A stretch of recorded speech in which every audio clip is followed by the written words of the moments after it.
Hi OakBend family, my name's Christy. I'm the cardiopulmonary manager here at OakBend Medical Center. I have been a respiratory therapist for 15 years here at OakBend, and I'm here to answer any questions that you may have. So let's get started.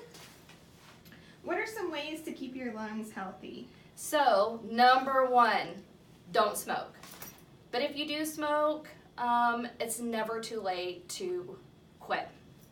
So really work with talking, with your family. You have so much support system around you, and talking about health, just getting up, walking around, laps around your kitchen, maybe even going outside, walking up and down your driveway, just helps to improve your lung capacity, and that improves your lung health. Also, you want to stay healthy by making sure you get your vaccines. So some of the things that are out there, you have your flu vaccine, you have your pneumonia vaccine. So talk to your doctor to see if that's something that could be an option for you, because we want you to stay healthy. How can pollution affect your lungs? So, pollution's outside every day, everywhere. So especially in rush hour traffic, make sure that you have your windows rolled up. Make sure you have that air circulating, recycle air inside your car.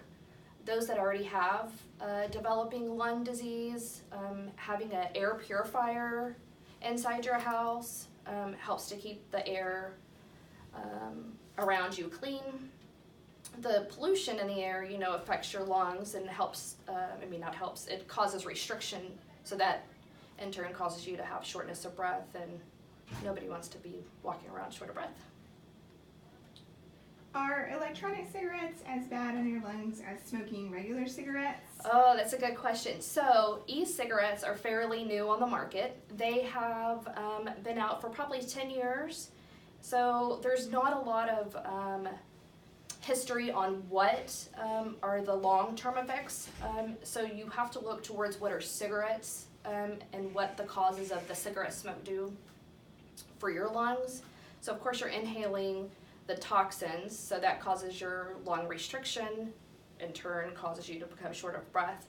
But not only that, that nicotine increases your heart rate, it increases your blood pressure, which then in turn can cause a stroke.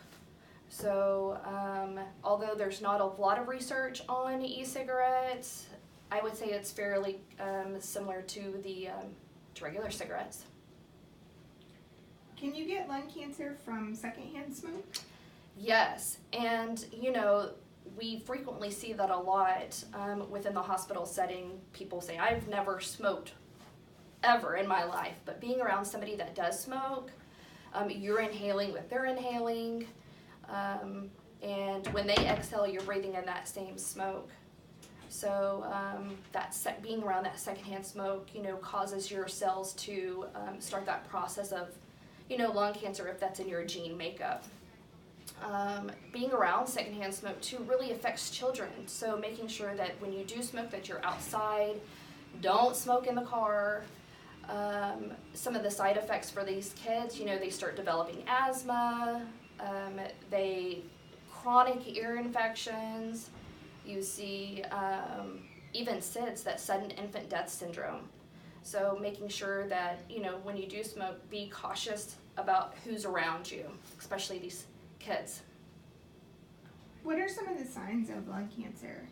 So, as we get older, we tend to think shortness of breath is one of the aging factors, but, you really need to listen to your body and pay attention to what's going on. So, if like a nagging cough, increased mucus production, coughing up blood, just soreness in the chest area, those type of symptoms. Make sure that you get out and talk to your doctor and be open and honest with your doctor about, what's going on with you. Because it could be a process of medication that you're currently on that can cause you to have this nagging cough, but sometimes it's not, and it's just good to follow up with your doctor and make sure that your doctor is always aware of what's going on. So I think that's all the questions that we have today. Thanks for hanging out with me. Have a great day.